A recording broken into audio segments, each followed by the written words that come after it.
नमस्कार दोस्तों, स्वागत है आपका एक बार फिर जर्नल बॉक्स में। क्रिप्टो न्यूज़ में सबसे पहले मार्क एंडरसन जो कि एक कैपिटलिस्ट है, उनको बीटीसी से ज़्यादा भरोसा इथेरियम के ऊपर है। माना कि bitcoin is a mother of crypto, but उनका कॉन्फिडेंस इथेरियम के ऊपर ज़्यादा है।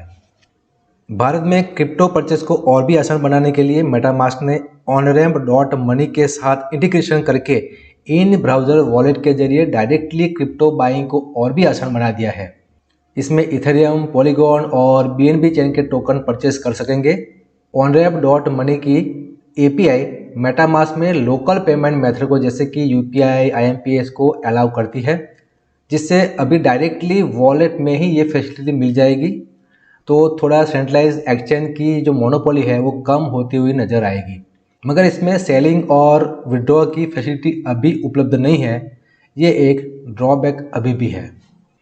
बाइनेंस ने जेडके स्नार्क को अपने प्रूफ ऑफ रिजर्व सिस्टम में डिप्लॉय किया है।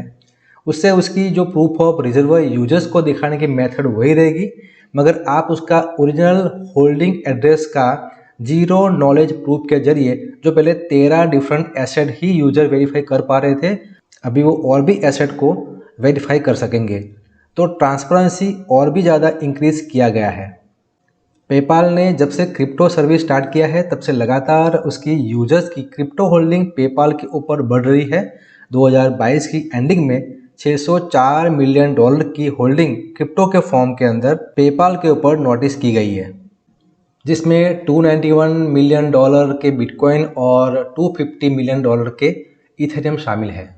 और एक बड़ी न्यूज़, बाइनेंस के स्टेबल कॉइन बीएनबी की इन्वेस्टिगेशन स्टार्ट हो गई है। तो बीएनबी में थोड़ा दबाव देखा जा सकता है। ज़्यादा मेजर इफेक्ट तो नहीं आएगी, लेकिन ध्यान में रखना जरूरी है। तो ये थी क्रिप्टो जगत की कुछ न्यूज़। अभी चलते हैं बिटकॉइन के चार्ट के ऊपर। जब से क्रैकन का मामला आया हुआ है तब से बिटकॉइन के अंदर गिरावट जारी है।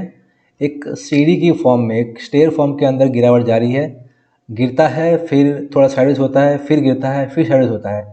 ऐसे करके अभी जो आज चल रहा है 21,690 के ऊपर बिटकॉइन ट्रेड कर रहा है।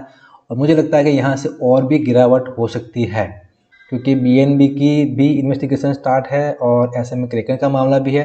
तो थोड़ा सा पेन तो अभी भी मार्केट के अंदर है। तो मुझे लगता है कि यहाँ से और भी गिरावट थोड़ी सी गहरा सकती है। तो ऐसे में काफ़ी सारे कॉइन्स जो है वो कम से कम 10 से 20% गिरे हुए हैं। तो ऐसे में ये मौका है एक नई बाइंग करने का। जो लोग इस रैली को मिस कर लिए हैं वो अभी इसके अंदर एंट्री ले सकते हैं।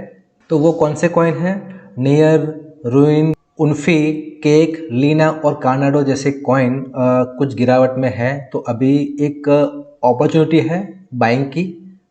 अभी भी यहाँ पर एंट्री लेते हैं तभी भी आपको प्रॉफिट निश्चय होगा। लेकिन ध्यान रखना है कि बाइंग जो करनी है वो पार्ट में करनी है, क्योंकि यहाँ से गिरावट और भी अगर गहराती है, ऐसा तो होना मुश्किल है, लेकिन फिर भी अगर यहाँ से गिरावट और भी ज़्यादा नीचे होती है तो अगर आप पार्ट में बाइंग करते हैं तो आपको एक एवरेज अच्छी बाइंग आपकी हो सकती है। जब जब ऐसी न्यूज़ आती है और क्रिप्टो मार्केट गिरता है तो उसे एक अपॉर्चुनिटी मानकर यहाँ पर पोजीशन बनाई जा सकती है, क्योंकि जो ओवरऑल ट्रेंड है वो तो पॉजिटिव ट्रेंड है।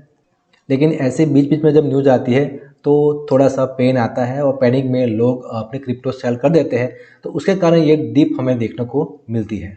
तो इस डिप के अंदर पार्ट में बाइंग करनी है। अभी का जो इमीडिएट रेजिस्टेंस है वो 21,800 का है। अगर 21,800 को पार करता है तो थोड़ी सी रैली यहाँ पर देखने को मिल सकती है। और जो नीचे जो सपोर्ट है वो 21,350 का है, वो तोड़ता है तो और भी नीचे हमें डीप मिल सकता है। हालांकि शार्प फॉल आने के चांसेस कम है, क्योंकि वॉल्यूम प्रोफाइल बटी हुई है। तो दोस्तों वीडियो में बस इतना ही। मिलते हैं नेक्स्ट वीडियो के अंदर। तब तक के दोस्तों थैंक्स फॉर वॉचिंग। जय हिंद।